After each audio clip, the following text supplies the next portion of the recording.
Hi, this is On Imagination, and welcome to The Ethical Asshole. I am your host, The Salty Bitch. So I was putting together I'm still on my Inside Out awesome kick, and I'm referring to Inside Out 2.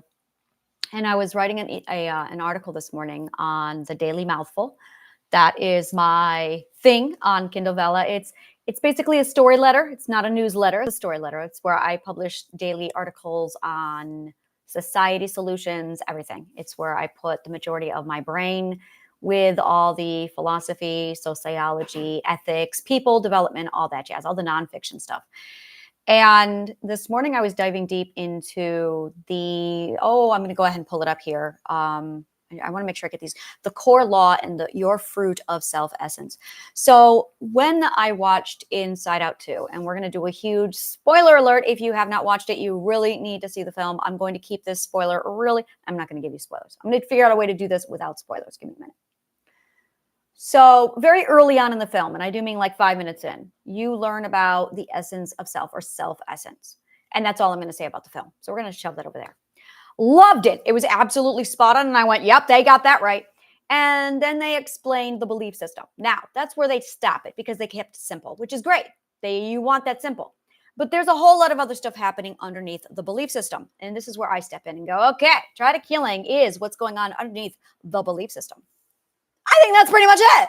Yeah. So all that awesome shit that's going on in Inside Out, I've got all the theory, the logic, the physics behind it to explain the why it all works the way it does.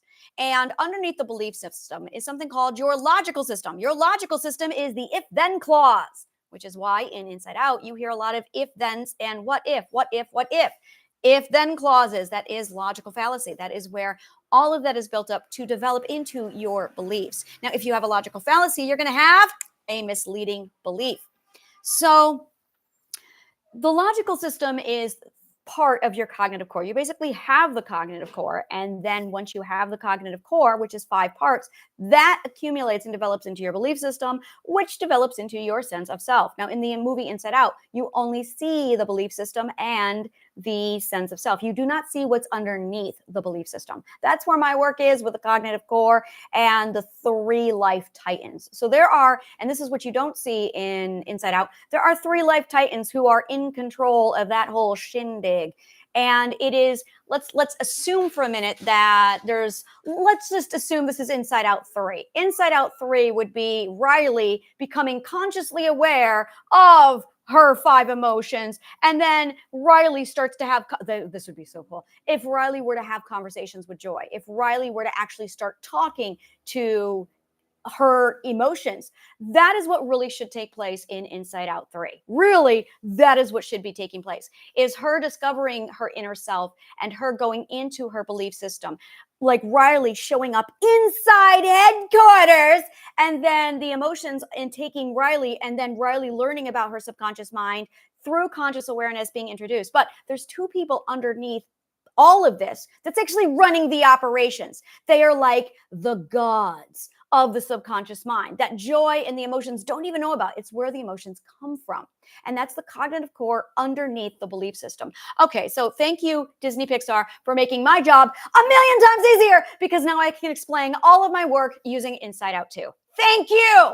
So my work is literally what's going on underneath the belief system.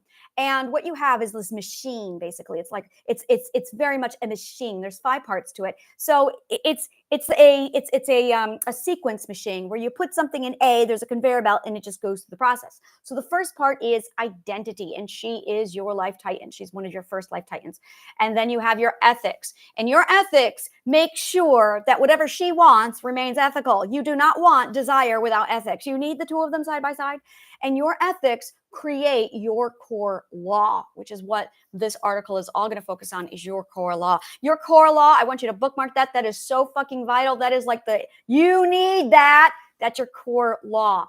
And then after your core law, your identity and your core law come together, and it merges into your logical system. Your logical system then sits there with all of its if-then clauses, and that's what fuels your imagination. That's what fuels Riley's imagination land inside the movie. And that is where all of the beliefs, or the core beliefs, are formed. That's where beliefs come from, is your logical system. So your logical system is all developed, and it's all a series of if-then clauses. You get 140,000 bits of data inside your subconscious mind every day, at least 140,000 bits of data. And all of that data comes into your subconscious mind, and there's a filtration process through the cognitive core where it goes, that's good, that's bad, that's shit, that's garbage. But then you got narcissists who tamper with the cognitive core. This is what happens with narcissism, is they fuck up your cognitive core. They go right to the core source and they go, all right, this is your cognitive core. Let's fuck this up. And they completely, I call this the abuser's door. There's like a little section in there where they can get right into your cognitive core, and they'll start tampering with all your if-then clauses. And suddenly you've got logical fallacy and all that crap. Now, when you have if-then clauses that contradict your identity and your ethics, now you've got cognitive dissonance. This is where cognitive dissonance comes from. Now you have out of phase signals. Now, this whole thing is really a scope. It is a scope. It is physics. It's where all the physics in your brain happen. It is literally a scope. It is what navigates and regulates your brain, your chemicals, your hormones, your emotions. All of it comes right from here, the cognitive core. So then, when your if-then clause, if they're aligned with your identity and your ethics, you're fine. Now, when you take all of that, you summarize it and you condense it, and it all gets condensed into your name.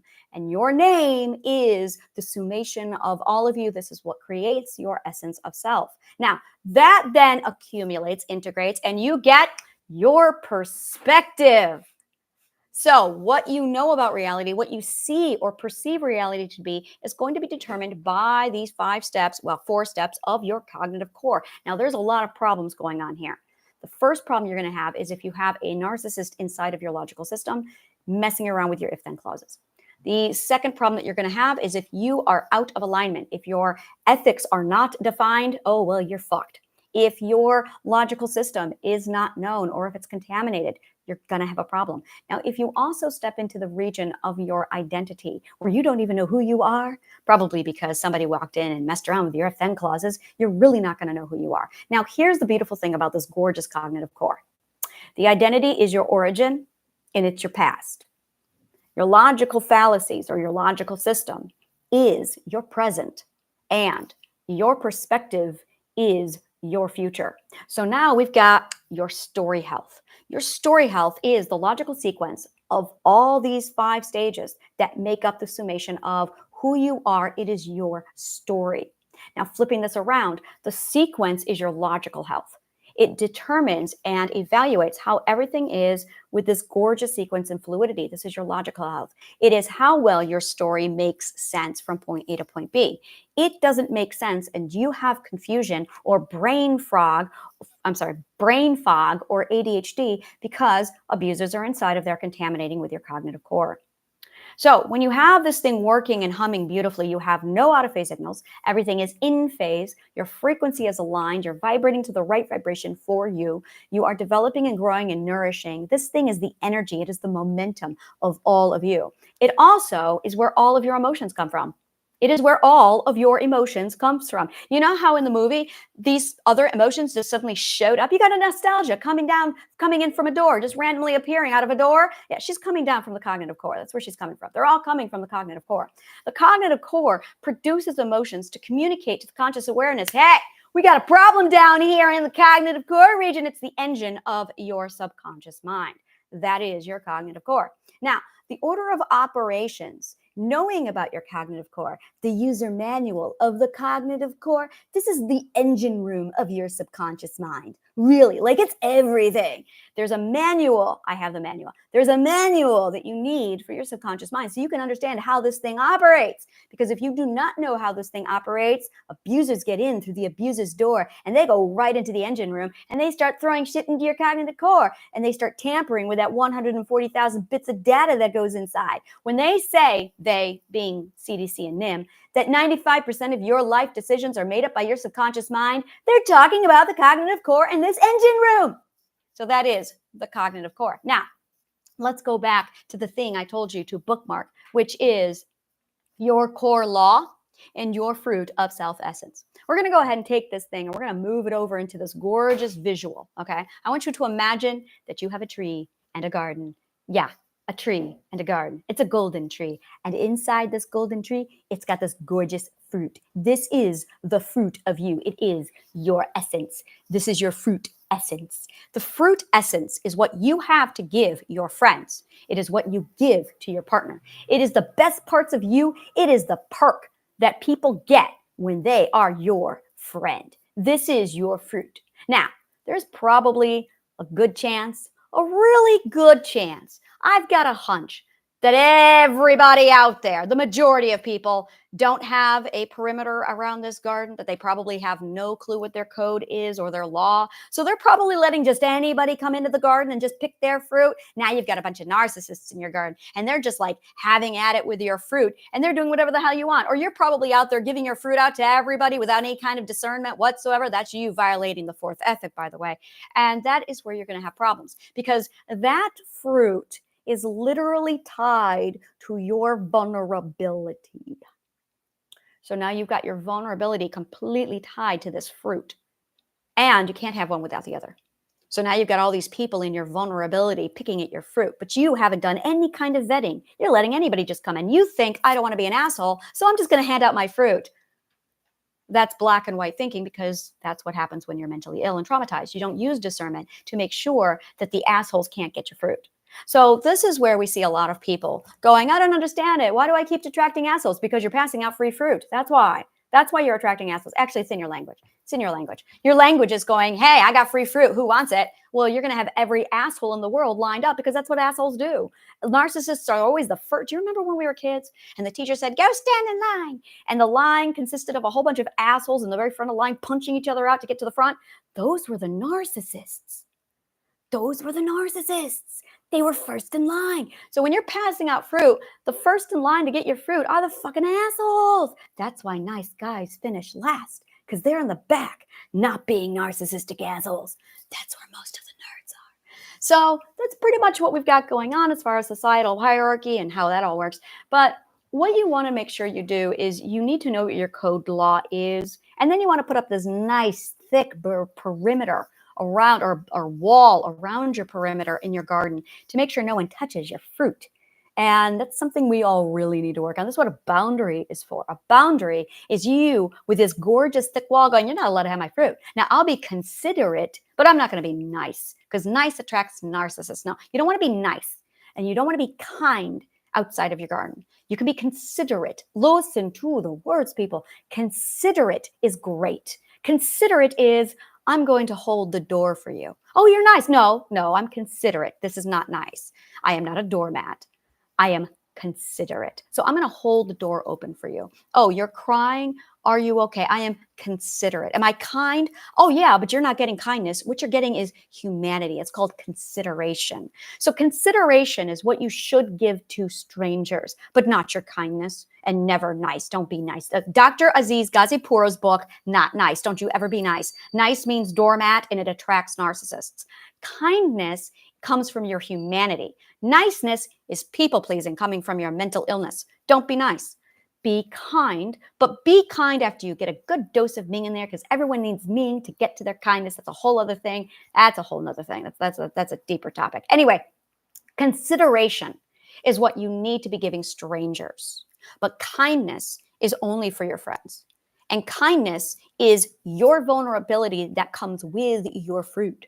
So what I love to do is, I have a circle of trust. My circle of trust is available on my website, onaimagination.com. You can Google circle of trust on Imagination, and it will pop right up. It is a gorgeous thing, and it shows you literally the boundaries and the perimeters of every stage of relationship development, from stranger all the way up to intimacy. And I have something that I call a training wheel friend. A training wheel friend is a friend in training to see if they align with your code law. Now, your code law is literally your ethics. It is the rule of all rules that you follow no matter what.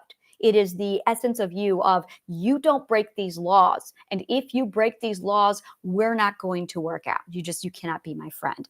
Now, a lot of people have not done the work to know that there are even code laws for themselves, self-law. And they also have not dug deep in order to even figure out what their laws are. Now, once you've done the work to figure out what your laws are, there is a trial and error process and skill development. Hand in hand, you're going to have trial and error and skill development to figure out and carve out what your laws are. You're going to choose a law. You're going to trial it. It's not going to work for you. You're going to go, crap, what's wrong with my law? And you're going to do this again. I actually teach classes like this in the Daily Mouthful located on Kindle Vella. This is what we talk about there, is how to go through the trial and error process with skill development to carve out your core laws. So you can figure out if a law is good for you or bad for you, or if it needs tweaking. Now, if you are attracting a lot of narcissists, your laws are crap. You need to work on your laws. Once you work on your laws, and your laws are not for you to share with other people. I'm going to tell you that right now. This is where everyone fucks up boundaries. They think, oh, I've got a boundary. I need to tell everybody. There are 8 billion people on this planet. Are you really going to walk around telling all 8 billion people what your boundaries are? Do you have a business card that you're just, these are my boundaries, these are my boundaries, these are my, what the fuck are you doing? Do not go telling people your boundaries. I'm going to tell you how to use a boundary. So this is one of my favorite examples. I want you to imagine you've gone to the jungle and you have decided to build yourself a wall, and you have decided to barbecue outside of your wall. You have your little perimeter, you've got your gorgeous wall, but you're going to barbecue outside of your wall. About 10 minutes in, as you're sitting there frying up your whatever you've got barbecuing, tigers approach you. Now, this is what most of us do.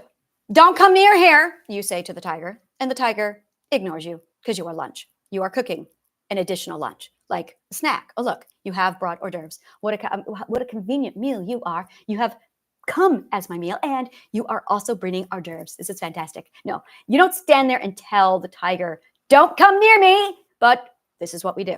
And then the tiger approaches. You might give another boundary to the tiger. Oh no, you should not come closer. I have my boundaries. And the tiger approaches. You get mauled by said tiger, and then you go, I don't understand why he didn't listen to me, because it was a tiger. You needed to get your ass behind the wall. That is using your boundaries. It's called denying access. It's like there's 2 stages here. There is stage 2. Stage 2 is accept, ignore, reject. We all know that. Accept, ignore, reject. That's stage 2. Stage 1 is, should you even have been in that environment to begin with? And this is the part that no one ever thinks about. If you decide to go to a really bad part of town, then there's a good chance, a higher probability, you're going to get mugged, mobbed, or worse. So you choose not to go to that part of town. Friendships work the exact same way. You have to choose where you're going to put your body. Are you going to go to a rave where a lot of people are toxic, doing drugs, abusive, and rapey? You're going to have a problem. If there's a bar in Brooklyn where every girl gets roofied and raped, every girl, the whole bar is literally set up for this kind of a system. And yet people go there. People go there, they get roofied and raped.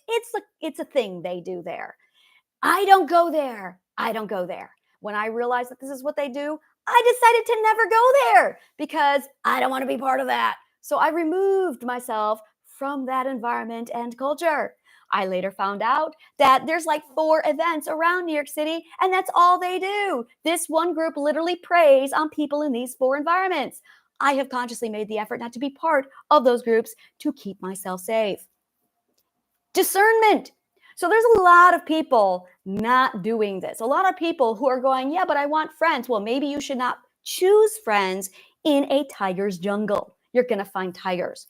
And this is the part, this is literally stage 1 of boundary setting. Do not go around telling people what your boundaries are. Your boundaries are for you to know, to go, that really did not go well. Maybe I should go back to my boundaries and fix them. You need to be talking to yourself about your boundaries, not sharing them with other people. They are like your pop quiz, your secret evaluation when you're looking at somebody and assessing them. Are they a good person? You don't walk up to the narcissist and say, I'm looking at you to see if you've got narcissism. You do that quietly because you don't want to tip off the enemy. So what you do is you keep your boundaries to yourself while you assess. You tell your boundaries to a narcissist, and they're going to take notes and go, okay, so this is what their boundaries are. So now I know how to get past them even easier. And then you go, I don't understand what happened. You told the enemy your plan. That's what you did. You don't tell people your boundaries. You quietly remove yourself. Now, if they come back and say, I don't understand, why did you distance yourself? Well, because you violated my boundary. And I felt it was best to prioritize self-preservation over people-pleasing. We're going to say that one again. I prioritize self-preservation over people-pleasing. So when you have your code law, this is literally the thing that you wrap around your gorgeous vulnerability and your fruit so that assholes cannot get to your fruit. And that is what is being contained inside the cognitive core and its processing underneath your belief system. Thank you so much. And may the kindest of words always find you.